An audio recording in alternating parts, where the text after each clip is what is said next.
दिगंबरा दिगंबरा श्रीपाद वल्लभ दिगंबरा. श्री गुरुचरित्र कथासारासहित आपण या अगोदर अध्यायाचे 1 ते 42 पर्यंतचे अध्याय आपल्या यूट्यूब चॅनलवर टाकले आहेत. आज आपण अध्याय 43 ते 53 पाहणार आहोत.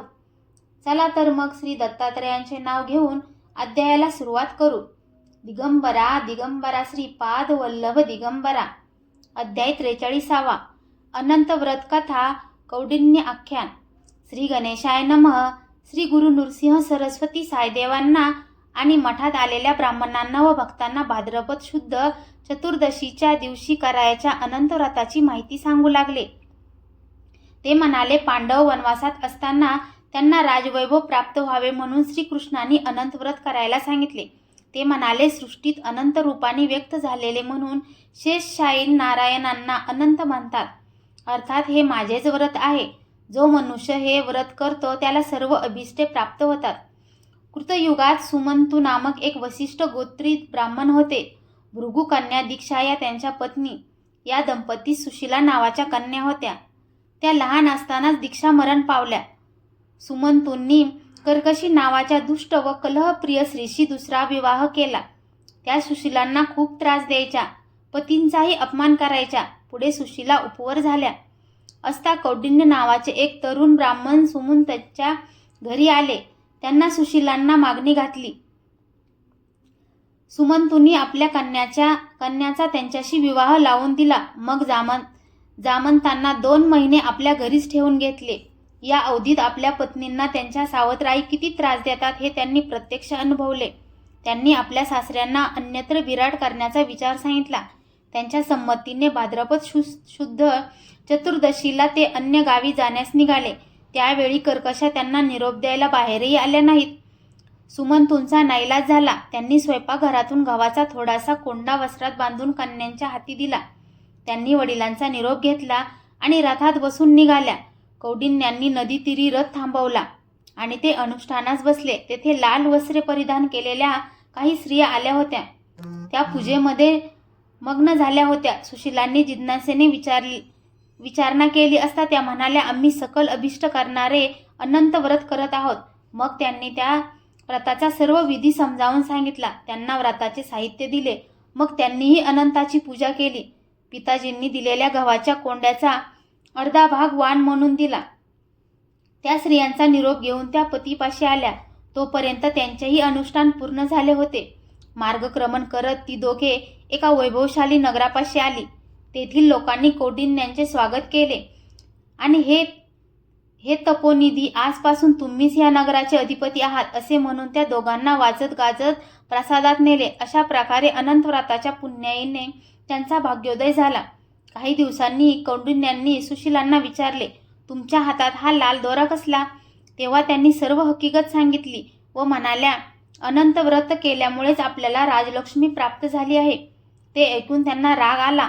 ते म्हणाले, कोण अनंत, कसला दोरा? हा सर्व माझ्या तपश्चर्याचा पुण्यलाभ आहे. मग त्यांनी त्यांच्या हातातील दोरा तोडला आणि आगीत भिरकावला. सुशीलांनी धावत जाऊन तो दोरा काढला आणि दुधात भिजवला. या प्रमादामुळे भगवान अनंत संतापले. त्यांची अकृपा होताच कौंडिन्यांच्या नगरावर शत्रूंनी आक्रमण करून तेथील सर्व संपत्ती लुटली. ते प्राणघात करतील या भीतीने ते पत्नीसह अरण्यात पळून गेले. त्यांना पश्चाताप वाटला होता. अनंता, मला क्षमा करा असा आक्रोश करत ते मार्गक्रमण करू लागले. मार्गामध्ये त्यांना फळांनी बहरलेला आम्रवृक्ष दिसला. तेथे पक्षी फिरकत नव्हते. पुढे सवत्स धेनू दिसली. तिला चारा खात येत नव्हता. मग दयनीय अवस्थेतील एक बैल दिसला. आणखी पुढे पाण्याने भरलेली व एकमेकात मिसळलेली 2 रम्य सरोवरे दिसली. पण हंसादी एकही पक्षी तेथे फिरकत नव्हता. पुढे एक गंधर्व व हत्ती दिसला. कौंडिन्यांनी त्यांच्याकडे अनंताची चौकशी केली, पण कोणीच काही बोलले नाही. त्यावेळी कौंडिन्य आपल्या भेटीसाठी तळमळत आहेत हे पाहून भगवान अनंत वृद्ध ब्राह्मणाच्या रूपाने त्यांच्यापाशी गेले आणि मी तुम्हाला अनंताचे दर्शन घडवतो असे सांगून त्यांना त्यांच्याच नगरात परत आणले. तेव्हा ते पूर्वीपेक्षा अधिक वैभव संपन्न पाहून कौंडिन्यांना मोठे आश्चर्य वाटले. ब्राह्मणांनी त्यांना प्रासादात नेऊन सिंहासनावर बसवले. मग ब्राह्मण वेश टाकून शंख, चक्र, गदा व पद्मधारी चतुर्भुज रूप दाखवले. कौंडिन्यांनी त्यांना मनोभावे वंदन केले आणि मार्गात पाहिलेल्या आम्रवृक्षादिकाबद्दल विचारले. अनंत म्हणाले, तो आम्रवृक्ष पूर्वजन्मी विद्वान ब्राह्मण होता. त्याने आपल्या शिष्यांना कधीही ज्ञान दिले नाही. गायीने पूर्वी मनुष्य जन्मात ब्राह्मणाला पडीक जमीन दान दिली होती. बैल पूर्वी श्रीमंत ब्राह्मण होता. त्यांनी कधीच दानधर्म केला नाही. सरोवरे ही पूर्वजन्मीची सख्खी भावंडे. त्या बहिणींनी जे काही द्यायचे ते एकमेकींनाच दिले, दुसऱ्यांना कधीच काही दिले नाही.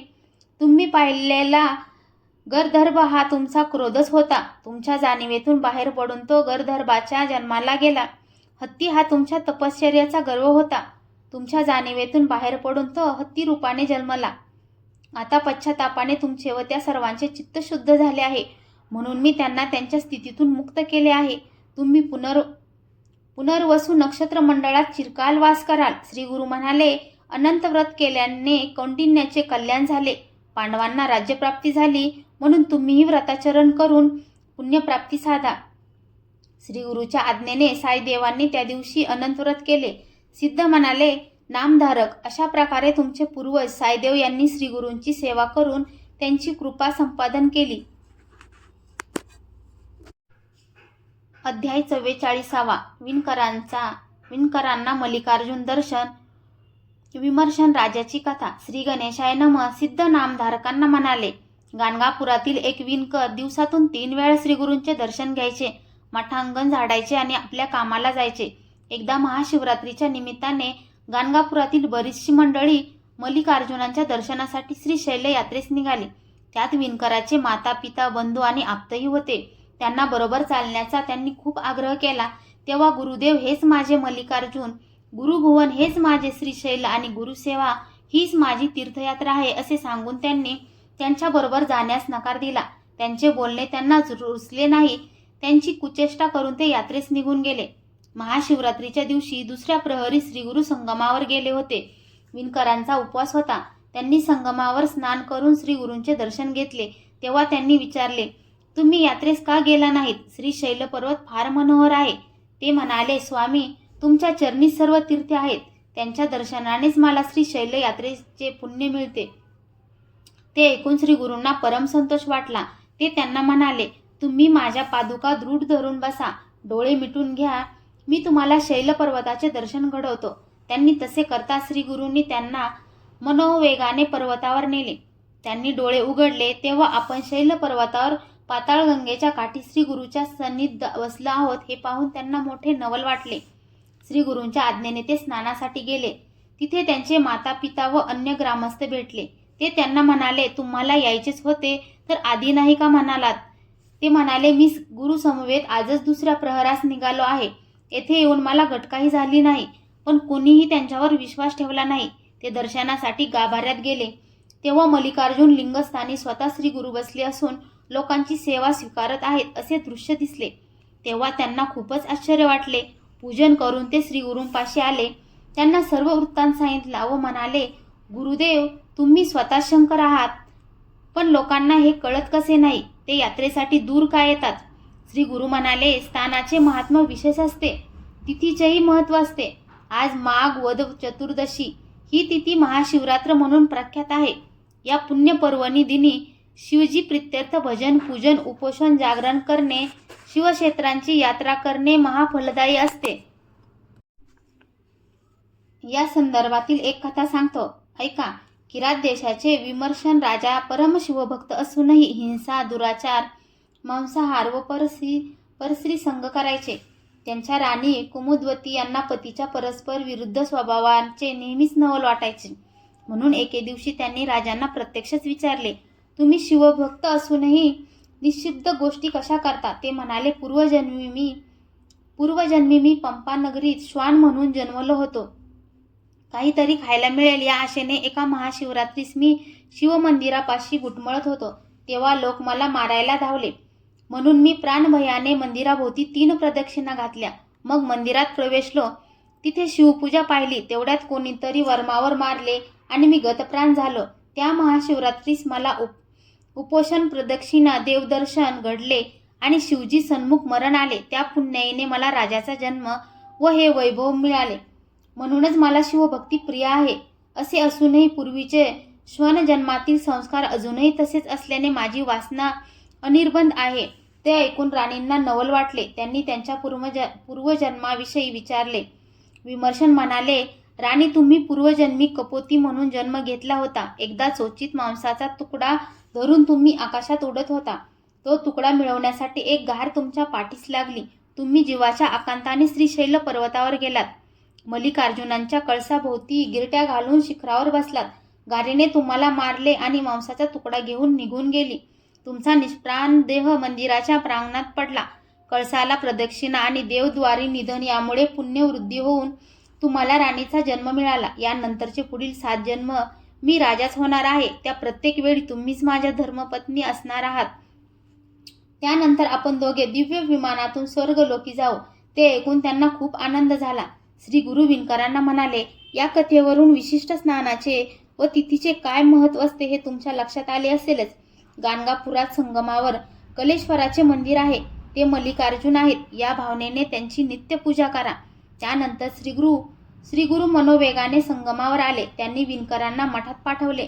त्या महाशिवरात्रीच्या दिवशी श्रीगुरु कुठे गेले म्हणून ग्रामस्थ व शिष्य त्यांचा शोध घेत असतानाच विणकरांचे आगमन झाले. त्यांनी मल्लिकार्जुन यात्रेचा सर्व वृत्तांत सांगितला आणि प्रसाद म्हणून आणलेला दवना व अंगारा दाखवला. तेव्हा लोकांनी त्यांच्या भाग्याचे कौतुक केले. अध्याय 45. नंदी ब्राह्मणांचे श्वेतकुष्ठ घालवले. श्री गणेशाय नमः. सिद्ध म्हणाले, नामधारक नंदी नावाच्या एका ब्राह्मणांना श्वेतकुष्ठ झाले होते. ते जाण्यासाठी त्यांनी 3 वर्ष तुळजापुरात राहून भवानींची आराधना केली. उपवासाचे कष्ट सोसले. तेव्हा भवानींनी त्यांना स्वप्नामध्ये चंदला परमेश्वरी देवीच्या देवळात जाऊन आराधना करायला सांगितली. त्यांनी तिथे 7 महिने पुनश्चरण केले. त्या देवींनी त्यांच्या स्वप्नात जाऊन, तुम्ही गाणगापुरात जा. तिथे दत्तात्रेय मानवी रूपाने भक्त कार्यासाठी अवतरले आहेत. ते तुम्हाला व्याधीमुक्त करतील असे सांगितले. तेव्हा ते म्हणाले, मी तुळजाभवानींना साकडे घातले. त्यांनी मला तुमच्याकडे पाठवले.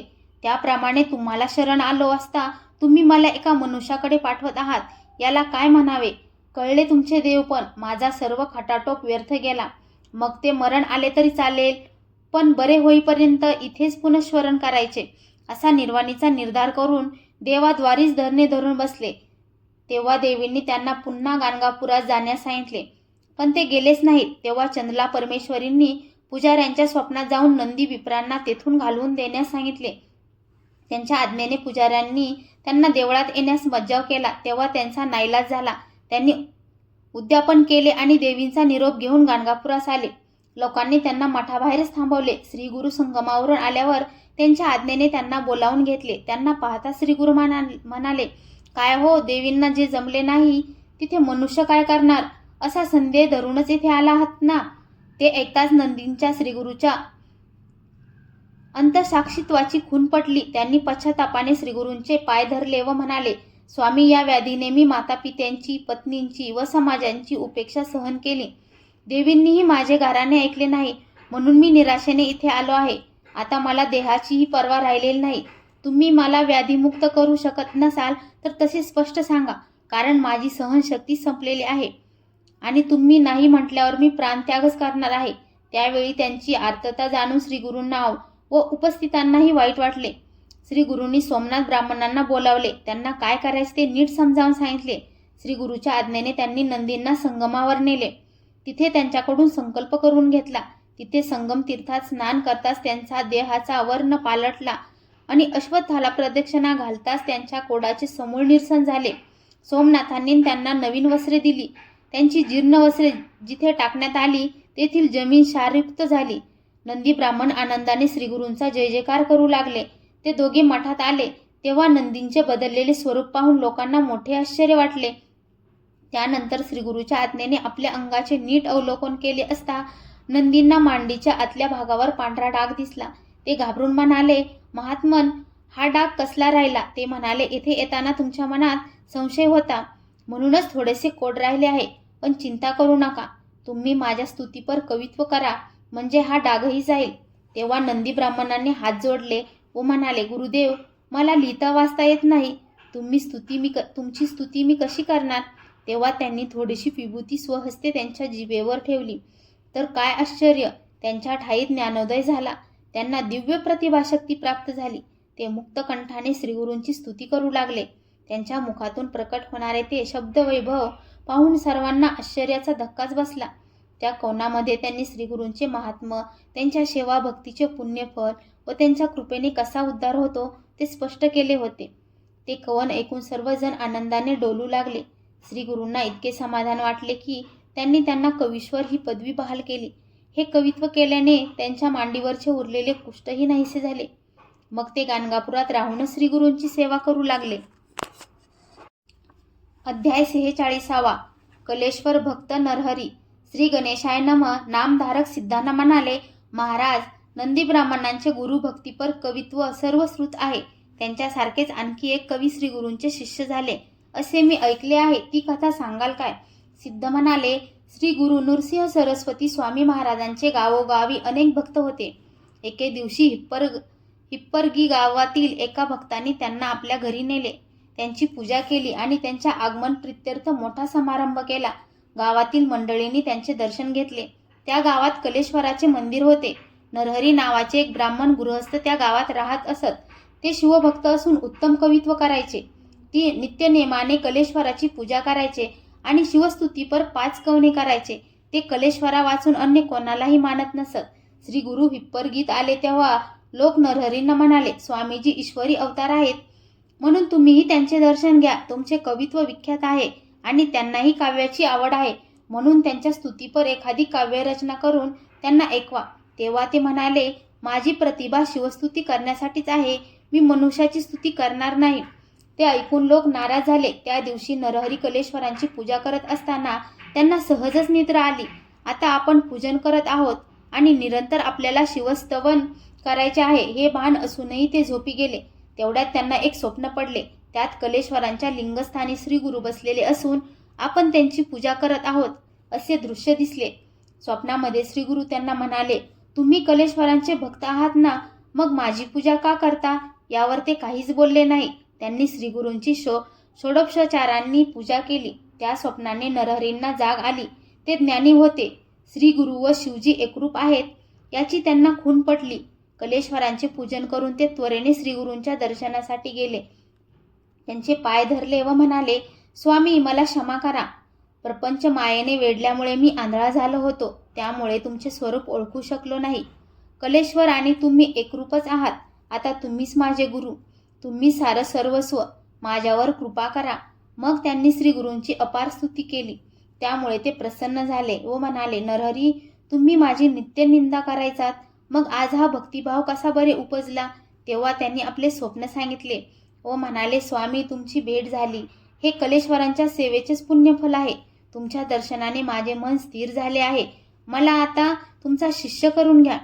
श्रीगुरूंनी वस्त्रे देऊन त्यांचा गौरव केला व म्हणाले, नरहरी, मी आणि कलेश्वर एकच आहोत, म्हणून तुम्ही गावात राहून कलेश्वराची सेवा करा.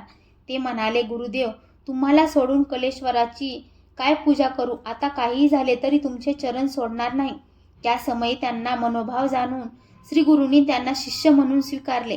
त्यांना घेऊन ते गाणगापुरास आले. या नरहरीने श्रीगुरूंची खूप सेवा केली. गुरुभक्तीपर अनेक कवने केली. अशा प्रकारे नंदी ब्राह्मण व नरहरी या 2 कवींनी श्रीगुरूंची अखंड सेवा भक्ती केली. सिद्ध म्हणाले, नामधारक श्रीगुरू म्हणजे कल्पतरू. त्यांच्या प्रसन्नतेने भक्तांचे जीवन सफल होते. अध्याय 47. एकाच वेळी 8 रूपे. श्री गणेशाय नम. सिद्ध नामधारकांना श्री गुरु नृसिंह सरस्वती स्वामी महाराजांची आणखी एक लीला सांगू लागले. ते म्हणाले, श्री गुरु गाणगापुरात राहत असताना दीपावलीचा सण आला. त्या मंगलदिनी आपल्या घराला श्रीगुरूंचे चरण लागावेत म्हणून त्यांचे 7 शिष्य त्यांना घरी येण्याचे निमंत्रण देण्यासाठी आले होते. ते वेगवेगळ्या गावी राहणारे एकनिष्ठ सेवक होते, त्यामुळे त्यांना त्यांचे मन मोडवेना. ते म्हणाले, मी एकाच दिवशी तुम्हा सर्वांच्या घरी भिक्षेसाठी कसा येणार? तेव्हा तुम्हीच आपापसात चर्चा करून क्रम ठरवून द्या, त्याप्रमाणे मी येईल. ते शिष्य आपापसात चर्चा करू लागले. त्या प्रत्येकाला गुरुदेवांची प्रथम आपल्या घरी यावे असे वाटत होते, त्यामुळे त्यांच्यात एकमत झाले नाही. ते परस्परांशी भांडू लागले. तेव्हा श्री गुरूंनीच मध्यस्थी केली. म्हणाले, अहो, तुम्ही कशासाठी भांडत आहात? कारण मी फक्त एकाच्याच घरी येणार आहे. त्यावर ते शिष्य म्हणाले, स्वामी, तुम्ही आम्हा सर्वांचे गुरु आहात, म्हणून हा गरीब, हा श्रीमंत, हा जवळचा, हा लांबचा असा पक्षपात करू नका. तुम्ही उपेक्षा केली तर आम्हाला प्राणत्यागच करावासा वाटेल. आम्ही तुमचे दास आहोत. आम्हाला निराश करू नका. मग त्या सर्वांनी त्यांचे पाय धरले व म्हणाले, गुरुदेव, तुम्ही माझ्याच घरी यायचे आहे. तेव्हा श्रीगुरूंनी स्वतःशीच काही विचार केला व म्हणाले, ठीक आहे, मी तुम्हा सर्वांच्या घरी येईल. आता चिंता करू नका. शिष्य म्हणाले, स्वामीजी, तुम्ही सर्वांच्या घरी येईन म्हणता, पण हे कसे खरे मानावे? त्यांचे अज्ञान पाहून श्रीगुरूंनी एक युक्ती केली. त्यांनी प्रत्येकाला एकांतात नेले व म्हणाले, मी फक्त तुमच्याच घरी येईल, पण याची वाच्यता करू नका. आता शांतपणे गावी जा. अशा प्रकारे त्या सर्वांची वेगवेगळी समजूत काढून त्यांनी एकेकाला वाटेला लावले. त्यावेळी गावातील भक्त मंडळीही उपस्थित होती. ती म्हणाली, गुरुदेव, दीपावलीच्या पावन दिनी तुम्ही शिष्याकडे जाणार, मग आम्ही कोणाचे दर्शन घ्यायचे? तेव्हा त्यांचे मनोगत जाणून ते म्हणाले, चिंता करू नका, मी येथेच राहणार आहे. ते ऐकून सर्वांना मोठे समाधान वाटले. दीपावलीच्या पहिल्या दिवशी म्हणजे धनत्रयोदशीला सायंकाळी श्रीगुरूंनी मंगल स्नान केले. त्यानंतर योग सामर्थ्याने 7 रूपे धारण केली. त्या एकेका रूपाने ते विविध स्थानी राहणाऱ्या आपल्या 7ही शिष्याकडे गेले. त्या सर्वांकडून पूजन सेवा घेतली आणि त्यांनी दिलेला भिक्षेचा स्वीकार करून निजस्थानी परतले. त्यावेळी ते गाणगापुरातही उपस्थित होते. तेथील भक्तांनी त्यांचे दर्शन घेतले व पूजाही केली. पुढे कार्तिक पौर्णिमेला दीपाराधना करण्यासाठी श्रीगुरूंचे गावोगावचे भक्त व शिष्य मठामध्ये आले होते. त्यावेळी 7ही शिष्यांनी दीपावलीच्या दिवशी श्रीगुरू आपल्याकडे आले होते असा दावा केला आणि आपले म्हणणे खरे असल्याचा पुरावा म्हणून श्रीगुरूकडे असलेल्या त्यांनी दिलेल्या वस्तू दाखवल्या. ते ऐकून सर्वच संभ्रमात पडले. ग्रामस्थ म्हणाले, तुमचे म्हणणे खरे कसे मानावे? कारण श्रीगुरू त्या दिवशी गाणगापुरातच होते. त्यांनी आमच्या समवेत दीपावली साजरी केली. तेव्हा एकत्रित विचार केला असता आपल्या भक्तांचे कौतुक पुरवण्यासाठी श्रीगुरू 8 विभूती रूपे धारण केली होती. हे रहस्य उघड झाले. त्या अतर्क लीलेने श्रीगुरूंचे सामर्थ्य किती थोर आहे आणि ते कसे भक्तवत्सल आहेत यांची सर्वांना साक्ष पटली. त्यांनी अनन्य भावाने त्यांची स्तुती केली. दीपाराधना संपन्न झाल्यावर भक्तांनी ब्राह्मणांना भोजन दिले. या प्रसंगाने श्रीगुरूंची खूपच कीर्ती झाली. अध्याय 48. श्रीगुरूच्या कृपाप्रसादाने उदंड पीक आले. श्री गणेशाय नमः. सिद्धांनी नामधारकांना श्रीगुरूची आणखी एक लीला सांगितली. म्हणाले, श्रीगुरू रोज सकाळी संगमावर अनुष्ठानासाठी जात असत. त्यांच्या जाण्या येण्याच्या मार्गावर एका गृहस्थाचे शेत होते. श्रीगुरूंना पाहताच ते हातातले काम टाकून धावत यायचे आणि त्यांना साष्टांग वंदन करून पुन्हा शेतात जायचे. मध्याह्न समय ते मठात परतायचे. तेव्हाही त्यांना सन्मुख जाऊन वंदन करायचे. श्रीगुरू त्यांच्याशी कधीच बोलत नसत. अशा प्रकारे अनेक दिवस हा नमस्काराचा क्रम चालू होता. एके दिवशी श्रीगुरू त्यांना म्हणाले, तुम्ही मला रोज नमस्कार करता, तुमच्या मनात काय इच्छा आहे? ते म्हणाले, देवा, या माझ्या शेतात उदंड पीक यावे अशी इच्छा आहे. श्रीगुरू म्हणाले, आता शेतात काय पेरले आहे? ते म्हणाले, यावनाळ जोंधळे पेरले आहे आणि तुमच्या दर्शनाने चांगले पीक येईल असे वाटत आहे. काही दिवसांनी कणसे येतील, म्हणून माझ्या शेतावर कृपादृष्टी करावी अशी प्रार्थना आहे. श्रीगुरू म्हणाले, माझ्या बोलण्यावर तुमचा विश्वास आहे. मी जे सांगेन ते दृढ भावाने कराल. ते म्हणाले, तुमचे वचन प्रमाण आहे. तुमचा शब्द मी कधीच मोडणार नाही. श्रीगुरू म्हणाले, ठीक आहे, आता सांगतो तसे करा.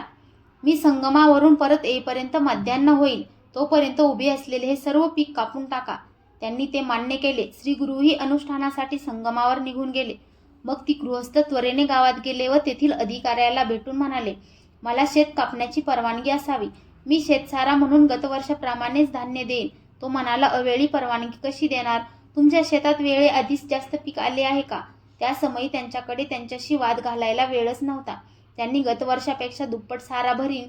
जर पीक आले नाही तर साठवणीचे धान्य देईन आणि त्यानेही पूर्तता झाली नाही तर सरकारने माझी गुरे जप्त करावीत असे वचनपत्र लिहून दिले आणि परवानगी मिळवली. त्यानंतर काही मजुरांना घेऊन ते शेतात गेले आणि त्यांना शेत कापायला सांगितले. हे वृत्त कानी पडताच त्यांच्या पत्नी आणि मुले धावतच तेथे आली. त्यांना अडवण्याचा व परावृत्त करण्याचा त्यांनी खूप प्रयत्न केला. मग त्यांनी कोणालाही जुमानले नाही. एका संन्याशाच्या सांगण्यावरून शेत कापले म्हणून लोकांनी त्यांना मूर्ख ठरवले.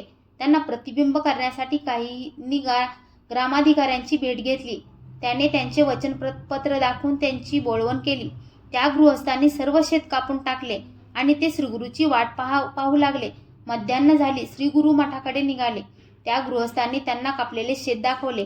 तेव्हा ते म्हणाले, अहो, हे तुम्ही काय केलेत? मी तुम्हाला विनोदाने तसे म्हटले होते.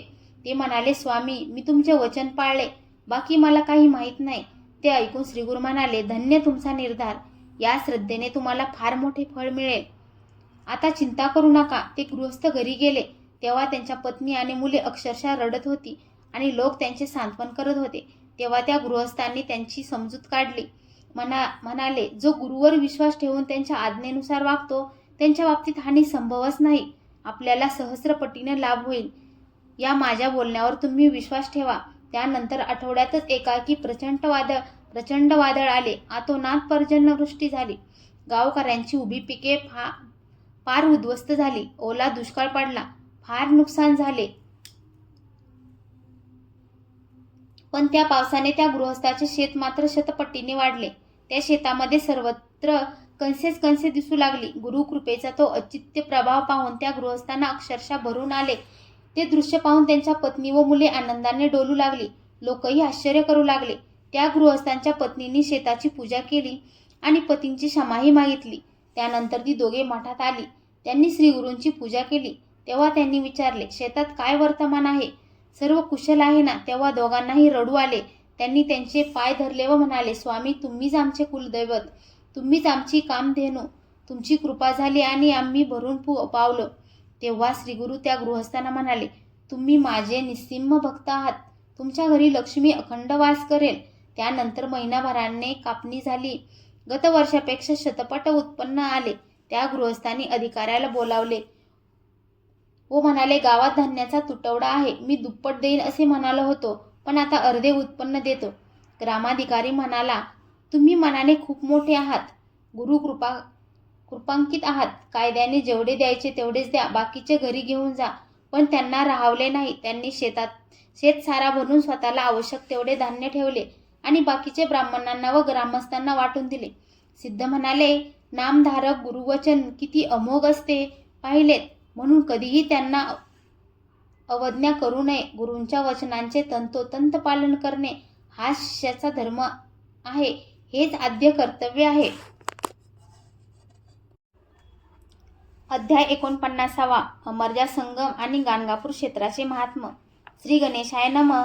नामधारकांनी सिद्धांना विचारले, गाणगापूर क्षेत्राचे काय महात्म्य आहे? ते म्हणाले, एकदा दीपावलीमध्ये अश्विन वद्ध चतुर्दशीला श्रीगुरु आपल्या शिष्यांना घेऊन अमरजा संगमावर गेले. तिथे सर्वांनी स्नान केल्यावर श्रीगुरु म्हणाले, पूर्वी जालंधर दैत्याने देवांशी युद्ध करून इंद्राचे राज्य बळकावले. तेव्हा ते शिवजींना शरण गेले व म्हणाले, महादेव, जालंधर व त्यांच्या दैत्यसेनेने देवांची खूपच हानी केली आहे. आम्ही त्यांना मारले तर त्यांच्या प्रत्येक रक्तबिंदूतून दैत्य उत्पन्न होतात. त्यामुळे त्यांचा समूळ नाश करणे आम्हाला शक्य होत नाही. ते ऐकून शिवजी रौद्ररूप धारण करून त्यांचा घात करण्यास उद्युक्त झाले. देवांचा वध झाल्यास त्यांना पुन्हा जिवंत करता यावे म्हणून त्यांनी अमृत मंत्राने भारलेला एक जलकुंभ देवेंद्राकडे दिला. मग सूरगणासह स्वारी करून जालंधराला पराभूत केले. त्या युद्धप्रसंगी इंद्रांनी मंत्रोक्त जल शिंपडून देवांना जिवंत केले. त्यावेळी त्यांच्या हातून थोडेसे जल पृथ्वीवर पडले. ते प्रवाहित होऊन नदी उत्पन्न झाली. तीच संजीवनी नदी पुढे अमरजा म्हणून प्रख्यात झाली. हा भीमा अमरजा संगम अत्यंत पवित्र आहे. येथे 8 तीर्थे आहेत. इथे स्नान केल्याने प्रयाग संगमात स्नान केल्याचे पुण्य लाभते. पर्वणी काळी स्नान केल्याने अनंतपट पुण्य लाभते. इथे नित्य स्नान केल्याने सर्व पीडा, व्याधी व दोषांचे निवारण होऊन आयुराग्य आणि वैभव लाभते. अश्वत्थ वृक्षासमोर नदीतीरी मनोहर तीर्थ आहे. तेथील अश्वत्थ हा कल्पवृक्षच आहे. आम्ही इथे नित्य अनुष्ठान करतो. मनोहर तीर्थात स्नान करून अश्वत्थाला पाणी घालावे. त्याला वंदन करून प्रदक्षिणा घालावी. या सेवेने भाविकांचे मनोरथ पूर्ण होतात. येथील संगमेश्वराचे, नंदीचे व चंडीचे दर्शन घेऊन सोमसूत्रास जावे. तेथून परत येऊन संगमेश्वराचे दर्शन घ्यावे. असे 3 वेळा केल्याने संतती व संपत्ती प्राप्त होते. संगमेश्वरापुढे अर्ध्या कोसावर नागेशी गावी वाराणसी तीर्थ आहे. येथील एका भारद्वाज गोत्री ब्राह्मणांना शिवप्रभूंनी समीपता मुक्ती दिली होती. ते वेड्यासारखे भटकायचे. त्यांना ईश्वर आणि पांडुरंगेश्वर असे 2 बंधू होते. ते काशी यात्रेला निघाले. तेव्हा त्या ब्राह्मणांनी शिवजींना, देवा, आम्हाला काशी विश्वनाथाचे येथेच नित्यदर्शन होईल अशी व्यवस्था करा अशी विनंती केली. ती मान्य करून त्यांनी तिथेच मणिकर्णिका कुंड उत्पन्न केले. त्यातून विश्वेश्वर लिंग प्रकटले. अशा प्रकारे भीमा अमरच्या संगमावर काशीप्रमाणेच मंदिर व कुंडांची उत्पत्ती झाली. मग श्रीगुरूंनी आपल्या शिष्यांना वाराणसी तीर्थावर नेले. तिथे स्नान करून सर्वजण पापविनाशी तीर्थावर आले. त्या ठिकाणी श्रीगुरूंच्या रत्नाई नावाच्या भगिनी आल्या होत्या. त्यांना श्वेतकुष्ठ झाले होते. श्रीगुरूंनी त्यांना पापविनाश तीर्थात स्नान करायला सांगितले. त्यामुळे त्यांची पातके नष्ट होऊन 3 दिवसांनी त्या पूर्णतः व्याधीमुक्त झाल्या. मग त्या तिथेच झोपडी बांधून राहिल्या. सिद्ध नामधारकांना म्हणाले, तो चमत्कार मी स्वतः पाहिला आहे. त्यानंतर श्रीगुरूंनी आपल्या शिष्यांना नदी तीरावरील कोटीतीर्थ, रुद्रपाद तीर्थ, चक्रतीर्थ, मन्मथतहन तीर्थ यांचे दर्शन घडवून त्यांचे महात्म्य सांगितले. कलेश्वर देवस्थानाबद्दल ते म्हणाले, हे शिवस्थान गोकर्ण महाबळेश्वरा इतकेच पवित्र आहे. मन्मथदहन तीर्थात स्नान करून कलेश्वराचे पूजन केल्याने संतती व संपत्ती लाभते. आषाढ व श्रावणात कलेश्वरांना अभिषेक केल्याने व कार्तिकात दीप लावल्याने अनंतपट पुण्य मिळते. श्रीगुरूंच्या मुखातून अष्टतीर्थाचे महात्म्य ऐकून समस्त शिष्य कृतकृत्य झाले. ते म्हणाले, गुरुदेव, तुम्ही आम्हाला पावन केलेत. एवढी श्रेष्ठ तीर्थे जवळ असताना आम्ही उगीच अन्यत्र जात होतो. त्यानंतर गुरुदेव मठामध्ये परतले. तिथे शिष्यांनी मोठी समाराधना घातली. नामधारक असे आहे गाणगापूर क्षेत्राचे महात्म्य. म्हणूनच श्रीगुरूंनी तेथे वास्तव्य केले. अध्याय 50. यवन राजाच्या विस्फोट व्याधीचे निवारण. श्री गणेशाय नमः. सिद्ध नामधारकांना म्हणाले, वत्स, श्रीपाद श्रीवल्लभांनी एका परिटांना तुम्ही पुढील जन्मात राजा व्हाल असे वरदान दिले होते. ती कथा तुम्हाला माहीतच आहे. ते परीट पुढे यवन धर्मात जन्मून बेदरचे राजा झाले. राज ऐश्वर्याचा उपभोग घेत असताना पूर्वसंस्कारांना अनुसरून ते ब्राह्मणांचा व हिंदूच्या देवदेवतांचा आदर ठेवायचे. यवन धर्मगुरूंनी त्यांच्या मनात हिंदूविषयी द्वेष निर्माण करण्याचा पुष्कळ प्रयत्न केला, पण त्यांनी कोणालाही जुमानले नाही. पुढे त्या राजाच्या मांडीवर गळू झाले. ते उपचारांनाही बरी झाले नाही. म्हणून त्यांनी ज्ञानी ब्राह्मणांना उपाय विचारला. मग त्यांच्या सूचनेनुसार वेषांतर करून ते एकटेच पाप विनाश तीर्थास गेले. तेथे भक्तिपूर्वक स्नान केले. त्या ठिकाणी त्यांना एक संन्यासी भेटले. राजांनी त्यांना गळू दाखवून उपाय विचारला. ते म्हणाले, तुम्ही एखाद्या सत्पुरुषांचे दर्शन घ्या. त्यांच्या कृपेने तुम्हाला बरे वाटेल. मी तुम्हाला एक कथा सांगतो, म्हणजे तुमची खात्री पटेल. अवंती नगरीत एक आचारभ्रष्ट ब्राह्मण नेहमी पिंगला नामक गणिकाकडे जात असत. एकदा ऋषभ नावाचे एक महायोगी त्या गणिकांच्या घरी भिक्षेसाठी आले असताना त्या ब्राह्मणांनी व गणिकांनी त्यांची मनपूर्वक सेवा केली. त्या दोघांना आशीर्वाद देऊन ते निघून गेले. त्या पुण्याईने ते ब्राह्मण वज्रबाहू राजाच्या सुमती नामक राणीच्या पोटी जन्मले. त्या गरोदर असताना त्यांच्या सवतीने मस्तरग्रस्त होऊन त्यांच्यावर विषप्रयोग केला. त्यामुळे त्यांच्या सर्वांगावर भयंकर फोड उठले. त्यातच त्यांची प्रसूती झाली. विषामुळे राजपुत्रांच्या अंगावरही भयंकर फोड उठले होते. राजांनी त्यांच्यावर खूप उपचार केले, पण उपयोग झाला नाही. शेवटी त्यांचे हाल पाहावेनासे झाले. तेव्हा त्यांनी त्या दोघांना घोर अरण्यात सोडून दिले. राणी आक्रोश करत पुढे निघाल्या. त्यांची अवस्था पाहून गुराख्यांना दया आली. त्यांच्या सांगण्यावरून त्या वैश्य नगरास गेल्या. तेथील पद्माकर राजाला भेटून आपल्या दुर्दैवाची कहाणी ऐकवली. त्यांनी त्यांच्या निवासाची, अन्न वस्त्राची व औषधोपचाराची व्यवस्था केली. काही दिवसांनी राजपुत्रांचे निधन झाले. सुमती दुःख वेगाने आक्रोश करू लागल्या. राजस्त्रियांनी व लोकांनी त्यांचे खूप सांत्वन केले, पण त्यांचा शोकावेग कमी झाला नाही. तेवढ्यात ऋषभ योग्यांचे आगमन झाले. त्यांनीही त्यांना समजावले. तेव्हा त्या म्हणाल्या, महाराज, व्याधीने मला गांजले, पतींनी हाकलले, मी हीनदीन झाले आणि आज हे एकुलते एक पुत्रही गेले. त्यामुळे माझ्या जगण्याला काही अर्थच राहिलेला नाही. देवांनी मला मरण द्यावे. तेव्हा ऋषभांना त्यांची दया आली. त्यांनी अभिमंत्रित भस्माने राजपुत्रांना जिवंत केले. मग त्याच भस्माने त्या मायलेकरांना पूर्णतः व्याधीमुक्त केले. सुमतींनी कृतज्ञतेने त्यांचे पाय धरले.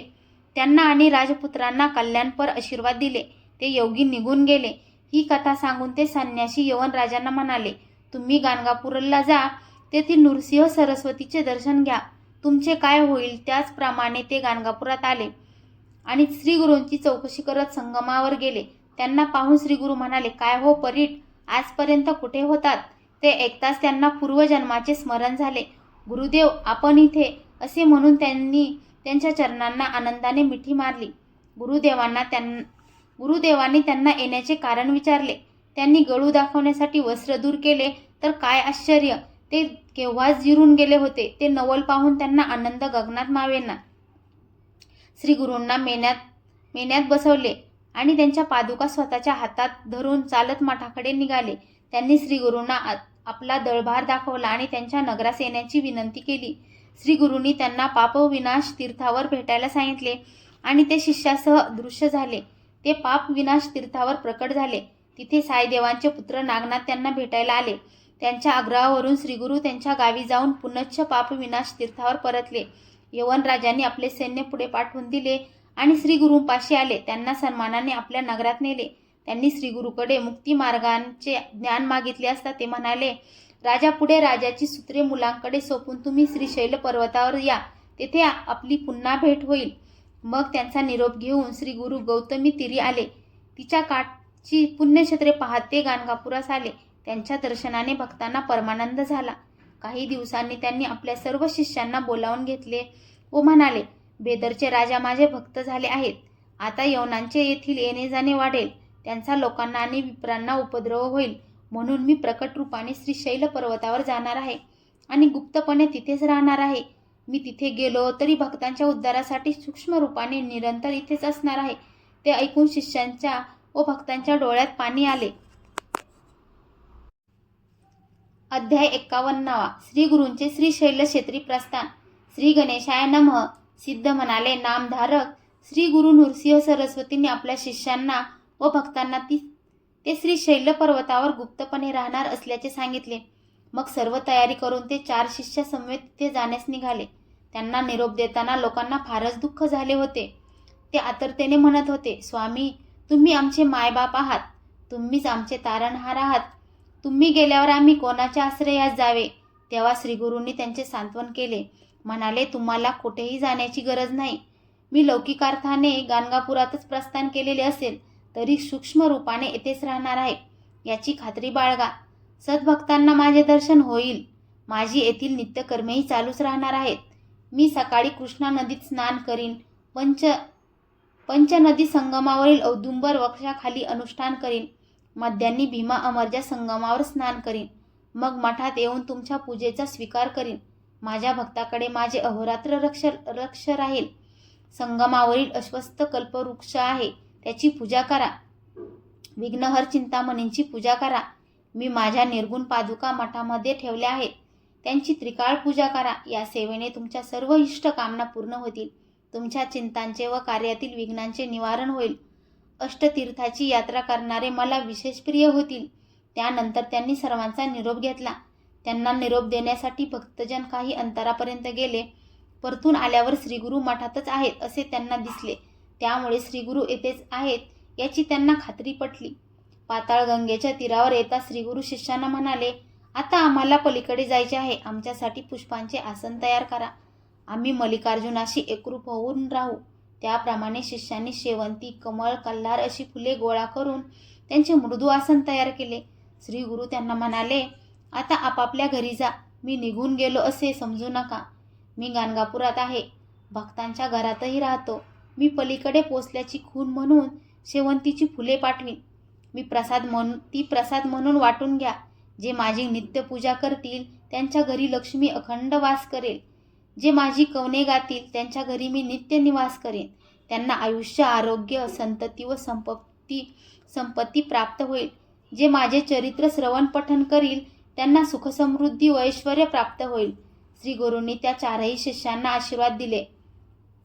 माघ कृष्ण प्रतिपदेश शुक्रवारी बहुधान्य संवत्सरात सूर्यकन्या राशीत असताना शिशिर ऋतूमध्ये पुष्पासनावर बसून ते पैलतीरी निघाले आणि बघता बघता अदृश्य झाले. ते 4 शिष्य चिंतामग्न होऊन तीरावरच थांबले होते. तेवढ्यात काही नावाडे आले. ते म्हणाले, तुमचे गुरुदेव प्रवाहातून जाताना दिसले. ते दंडधारी संन्यासी आहेत. त्यांच्या पायामध्ये सोन्याच्या पादुका होत्या. ते आम्हाला म्हणाले, आमचे नाव नृसिंह सरस्वती आहे. तुम्ही माझ्या शिष्यांना सांगा, आम्ही कर्दळी वनात जात आहोत, गाणगापुरातही आहोत, म्हणून भ्रांतपणे दुःख करू नका. प्रवाहातून प्रसाद पुष्पे येतील, ती काढून घ्या आणि स्वस्थानी जाऊन आमची भक्ती करा. तुमचे वंशज सुखात आनंदात राहतील. ते ऐकून शिष्यांना समाधान वाटले. ते वाट पाहू लागले. नावाडीही थांबले. काही वेळाने शेवंतीची 4 फुले प्रवाहातून वाहत आली.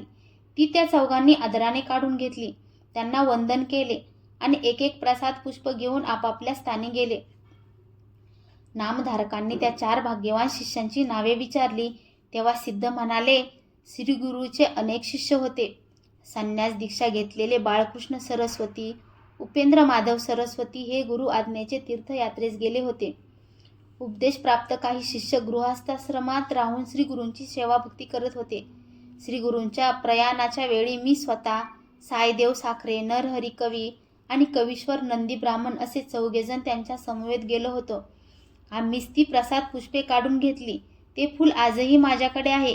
मी त्यांची नित्यपूजा करतो. त्यांनी शेवंतीचे ते फूल नामधारकांना दाखवले.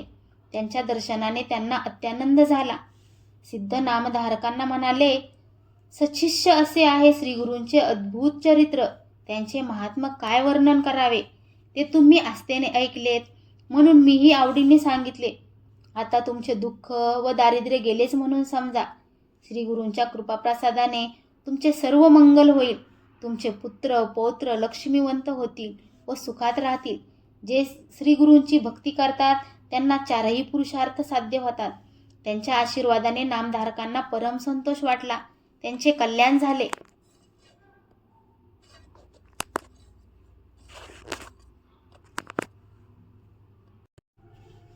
अध्याय 52. शिष्यांना प्रसाद पुष्पांची प्राप्ती. श्री गणेशाय नमः. सिद्ध म्हणाले, नामधारक श्री गुरु नृसिंह सरस्वतींनी आपल्या शिष्यांना व भक्तांना ते श्रीशैल पर्वतावर गुप्तपणे राहणार असल्याचे सांगितले. मग सर्वजण तयारी करून ते 4 शिष्य समवेत तिथे जाण्यास निघाले. त्यांना निरोप देताना लोकांना फारच दुःख झाले होते. ते आतुरतेने म्हणत होते, स्वामी, तुम्ही आमचे मायबाप आहात. तुम्हीच आमचे तारणहार आहात. तुम्ही गेल्यावर आम्ही कोणाच्या आश्रयास यावे. तेव्हा श्रीगुरूंनी त्यांचे सांत्वन केले. म्हणाले, तुम्हाला कोठेही जाण्याची गरज नाही. मी लौकिक अर्थाने गाणगापुरातून प्रस्थान केलेले असले तरी सूक्ष्म रूपाने इथेच राहणार आहे, याची खात्री बाळगा. सद्भक्तांना माझे दर्शन होईल. माझे येथील नित्यकर्मेही चालूच राहणार आहेत. मी सकाळी कृष्णा नदीत स्नान करीन, पंचनदी संगमावरील औदुंबर वृक्षाखाली अनुष्ठान करीन, मध्यान्ही भीमा अमरजा संगमावर स्नान करीन, मग मठात येऊन तुमच्या पूजेचा स्वीकार करीन. माझ्या भक्ताकडे माझे अहोरात्र लक्ष राहील. संगमावरील अश्वत्थ कल्पवृक्ष आहे, त्याची पूजा करा. विघ्नहर चिंतामणीची पूजा करा. मी माझ्या निर्गुण पादुका मठामध्ये ठेवल्या आहेत, त्याची त्रिकाळ पूजा करा. या सेवेने तुमच्या सर्व इष्ट कामना पूर्ण होतील. तुमच्या चिंतांचे व कार्यातील विघ्नांचे निवारण होईल. अष्टतीर्थांची यात्रा करणारे मला विशेष प्रिय होतील. त्यानंतर त्यांनी सर्वांचा निरोप घेतला. त्यांना निरोप देण्यासाठी भक्तजन काही अंतरापर्यंत गेले. परतून आल्यावर श्रीगुरू मठातच आहेत असे त्यांना दिसले. त्यामुळे श्रीगुरू इथेच आहेत याची त्यांना खात्री पटली. पाताळगंगेच्या तीरावर येताच श्रीगुरू शिष्यांना म्हणाले, आता आम्हाला पलीकडे जायचे आहे. आमच्यासाठी पुष्पाचे आसन तयार करा. आम्ही मल्लिकार्जुनाशी एकरूप होऊन राहू. त्याप्रमाणे शिष्यांनी शेवंती, कमळ, कल्हार अशी फुले गोळा करून त्यांचे मृदू आसन तयार केले. श्रीगुरू त्यांना म्हणाले, आता आपापल्या घरी जा. मी तेथून गेलो असे समजू नका. मी गाणगापुरात आहे. भक्तांच्या घरातही राहतो. मी पलीकडे पोचल्याची खूण म्हणून शेवंतीची फुले पाठवीन. ती प्रसाद म्हणून वाटून घ्या. जे माझी नित्यपूजा करतील त्यांच्या घरी लक्ष्मी अखंड वास करेल. जे माझी कवने गातील त्यांच्या घरी मी नित्य निवास करेन. त्यांना आयुष्य, आरोग्य, संतती व संपत्ती प्राप्त होईल. जे माझे चरित्र श्रवण पठण करतील त्यांना सुख, समृद्धी व ऐश्वर्य प्राप्त होईल. श्री गुरूंनी त्या 4ही शिष्यांना आशीर्वाद दिले. माघ कृष्ण प्रतिपदेश शुक्रवारी बहुधान्य संवत्सरात सूर्यकन्या राशीत असताना शिशिर ऋतूमध्ये पुष्पासनावर बसून ते पैलतीरी निघाले आणि बघता बघता अदृश्य झाले. ते 4 शिष्य चिंतामग्न होऊन तीरावर थांबले होते. तेवढ्यात काही नावाडे आले. ते म्हणाले, तुमचे गुरुदेव प्रवाहातून जाताना दिसले. ते दंडधारी संन्यासी आहेत. त्यांच्या पायामध्ये सोन्याच्या पादुका होत्या. ते आम्हाला म्हणाले, आमचे नाव नृसिंह सरस्वती आहे. तुम्ही माझ्या शिष्यांना सांगा, आम्ही कर्दळी वनात जात आहोत, गाणगापुरातही आहोत, म्हणून भ्रांतपणे दुःख करू नका. प्रवाहातून प्रसाद पुष्पे येतील ती काढून घ्या आणि स्वस्थानी जाऊन आमची भक्ती करा. तुमचे वंश सुखात आनंदात राहतील. ते ऐकून शिष्यांना समाधान वाटले. ते वाट पाहू लागले. नावाडी थांबले. काही वेळाने शेवंतीची 4 फुले प्रवाहातून वाहत आली. ती त्या चौघांनी आदराने काढून घेतली. त्यांना वंदन केले आणि एक एक प्रसाद पुष्प घेऊन आपापल्या स्थानी गेले. नामधारकांनी त्या 4 भाग्यवान शिष्यांची नावे विचारली तेव्हा सिद्ध म्हणाले, श्री गुरूंचे अनेक शिष्य होते. संन्यास दीक्षा घेतलेले बाळकृष्ण सरस्वती, उपेंद्र माधव सरस्वती हे गुरु आज्ञेने तीर्थयात्रेस गेले होते. उपदेश प्राप्त काही शिष्य गृहस्थाश्रमात राहून श्री गुरूंची सेवा भक्ती करत होते. श्री गुरूंच्या प्रयाणाच्या वेळी मी स्वतः, सायदेव साखरे, नरहरी कवी आणि कवीश्वर नंदी ब्राह्मण असे 4 जण त्यांच्या समवेत गेलो होतो. आम्हीच ती प्रसाद पुष्पे काढून घेतली. ते फूल आजही माझ्याकडे आहे. मी त्यांची नित्यपूजा करतो. त्यांनी शेवंतीचे ते फूल नामधारकांना दाखवले. त्यांच्या दर्शनाने त्यांना अत्यानंद झाला. सिद्ध नामधारकांना म्हणाले, सच्शिष्य असे आहे श्री गुरूंचे अद्भुत चरित्र. त्यांचे महात्म्य काय वर्णन करावे ते तुम्ही आस्थेने ऐकलेत म्हणून मीही आवडीने सांगितले. आता तुमचे दुःख व दारिद्र्य गेलेच म्हणून समजा. श्री गुरूच्या कृपाप्रसादाने तुमचे सर्व मंगल होईल. तुमचे पुत्र पौत्र लक्ष्मंत होतील व सुखात राहतील. जे गुरूंची भक्ती करतात त्यांना 4ही पुरुषार्थ प्राप्त होतात. त्यांच्या आशीर्वादाने नामधारकांना परम संतोष वाटला. त्यांचे कल्याण झाले.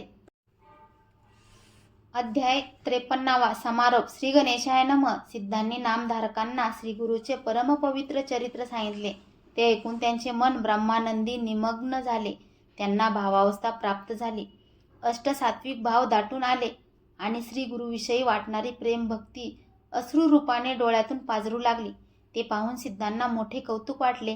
त्यांनी नामधारकांना आलिंगन दिले. त्यांना प्रेमाने कुरवाळले व म्हणाले, वत्स भानावर या. ही तुमची भावावस्था कायम राहिली तर मी तुम्हाला जे ज्ञान दिले आहे ते तुमच्या हृदयात बंदिस्त होऊन राहील. मग लोकांचा उद्धार कसा होणार? म्हणून अंतःकरणातच श्रीगुरूविषयी दृढ भक्ती ठेवून विहित कर्माचरण करत राहा. तुम्ही श्रीगुरूंचे चरित्र जाणून घेण्याची सदिच्छा व्यक्त केलीत म्हणून तापत्रयाने हरण करणारी अनुपम अशी अमृतवाणी माझ्या मुखातून प्रकट झाली. आता हेच गुरुचरित्र तुम्ही लोकांना सांगा. या सेवेने श्री गुरु तुमच्यावर नित्य प्रसन्न राहतील. त्यांच्या प्रसादाने संसारी जीवांना दिलासा मिळेल. ते ऐकून नामधारकांनी डोळे उघडले. सिद्धांना हात जोडून नमस्कार केला व म्हणाले, गुरुवर्य, तुम्ही अतिशय कृपावंत आहात. आम्हा भक्तांचा आधार आहात. श्री गुरुचरित्र म्हणजे परमामृत. श्री गुरुचरित्र म्हणजे आनंदाचा अक्षय ठेवा. ते कितीही ऐकले तरी मनाचे समाधानच होत नाही. आता एकच विनंती आहे, अनेक औषधींचे सार काढून एकच बहुउपयोगी रसायन बनवावे. तसे समग्र गुरुचरित्र पहिल्या अध्यायापासून 52व्या अध्यायापर्यंत सारांश रूपाने सांगा. म्हणजे श्री गुरूंच्या सर्व लीलांचे विहंगमावलोकन होईल. त्यांनी प्रार्थना ऐकून सिद्धांना आनंद झाला. त्यांनी सर्व कथांची अध्यायावर उजळणी केली व म्हणाले, सच्शिष्य श्री गुरु नृसिंह सरस्वती स्वामी महाराज आपल्या भक्तांना पूर्वीप्रमाणे आजही दर्शन देतात. तुमच्या विनंतीवरून मी तुम्हाला श्री गुरुचरित्राची अवतरणिका अनुक्रमणिका सांगितली. त्या कथांच्या नुसत्या स्मरणानेही भक्तांची कार्य होतील. त्यानंतर नामधारकांच्या विनंतीवरून सिद्धांनी त्यांना श्री गुरुचरित्राचे नित्यपठन कसे करावे, सप्ताह पारायण कसे करावे, त्या काळात आचरण कसे करावे, पूजन नामस्मरणादी कर्मे कशी करावीत, उद्यापन कसे करावे याबद्दल सविस्तर माहिती सांगितली. तेव्हा गुरुदेव, माझ्या सर्व कामना पुरवून तुम्ही मला अगदी कृतकृत्य केले आहे असे म्हणून नामधारकांनी त्यांना साष्टांग नमस्कार केला. दिगंबरा दिगंबरा श्रीपाद वल्लभ दिगंबरा. आपल्या चॅनलवर श्री गुरुचरित्राचे कथासाराचे सर्वच अध्याय आहेत. तुम्हाला आजचा व्हिडिओ कसा वाटला ते कमेंटमध्ये नक्की सांगा. तुम्हाला आमच्या चॅनलवरील व्हिडिओ आवडत असतील तर चॅनलला नक्कीच लाईक, शेअर व सबस्क्राईब करा. धन्यवाद.